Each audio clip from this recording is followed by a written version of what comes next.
Hi folks, and welcome to a brand new season. This is season 2 of 2022, say 2 more often, and we are in the Formula IR04, which is basically, as far as we can figure, a Formula 4 car, and it is quite a lot of fun.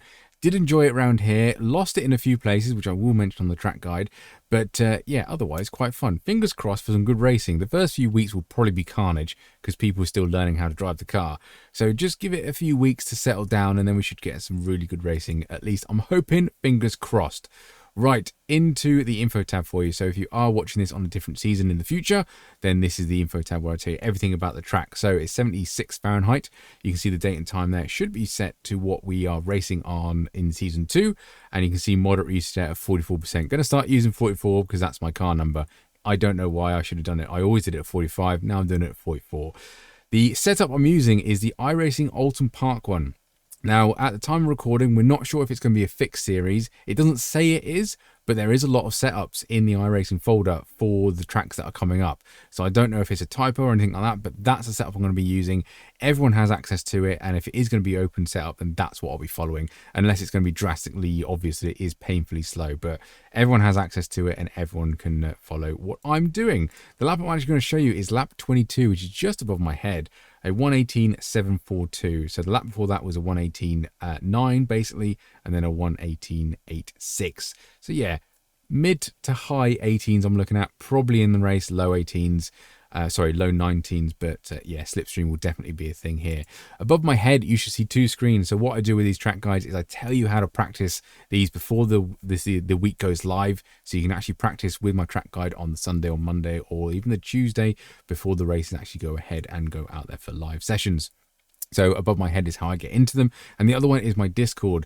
Now, every single season, I put the OLAP, BLAP, telemetry, and replay file in a little folder. So you can see exactly what I've done. If you do look at telemetry, you can see my pedal inputs and all that mumbo jumbo. Also on there is a little schedule that I do on Google Docs. So you can see what track guides throughout the season that are coming up and are planning to do. And ones that I've done previous as well. So there are some, obviously, there's some YouTube links on there. Otherwise, that is enough for me waffling. Let's crack on with the guide. Right then, Oulton Park, and it has a really fun turn 1, but also really awkward. So just as the black advertising markers on the left hand side, probably about halfway when they changed advertisement thing, yeah, a little break, 4th gear, clip the apex, do not run wide here. There is a horrible off track. It's very easy to get, and yeah, ruins your lap completely. We are coming down now to turns 2 and 3. That was turn 2, and turn 3 is just this little dip. So just as we go down it slash on it, you want to brake down into 4th gear again, hold it, clip the apex now, and make sure you're on full power as soon as possible. I short shift to 5th just to get a better slingshot out of there, and again, watch the off track on exit. It is really annoying and really easy to get to. Now, the awkward hairpin, about here, just as you can start seeing the cones and start seeing the hairpin, that's where you want to start braking. Brake really heavy in a straight line. Don't start turning until you know you're not going to understeer wide. 1st gear for this one, make sure you get a nice late apex and absolutely pin the power on the way out. You can use this little bit of curb here and this little bit of off track. Well, it's not an off track, but the other bit of the course, no problem at all. Gives us a better exit anyway. Down to another short little straight, we are coming to the very awkward chicane. So about halfway between these, so about the 75 meter mark, change down into 3rd gear. You can go into 2nd if you wish. I just found 3rd was a little bit more stable for you. Be careful of the rear end stepping out just as we transition from a right corner to a left corner. Round here, slight lift, avoid the massive pothole that seems to be on corner apex there, and again there is another silly little off track on the exit, so be mindful of that one.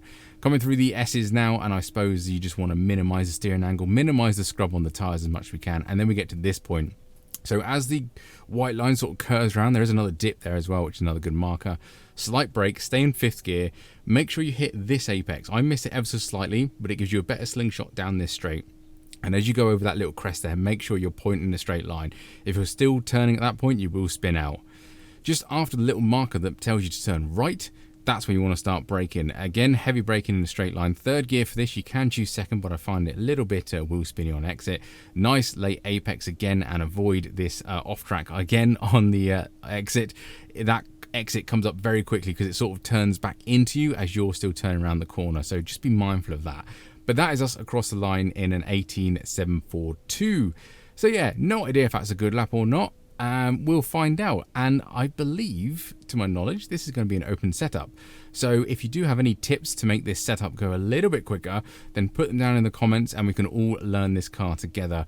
This was running with the stock iRacing setup, so it's pretty stable, but yeah, it can be a little bit awkward and a little bit sluggish. There will be some fantastic setups out there, I'm sure, but yeah, we're just running the box line one. If I do find one, I will surely share it with everyone as well. Otherwise, thank you very much for watching. Get subscribed if you want to follow me for the whole season, and yeah, we'll learn this car together. Thank you very much for watching. Catch you on the next one.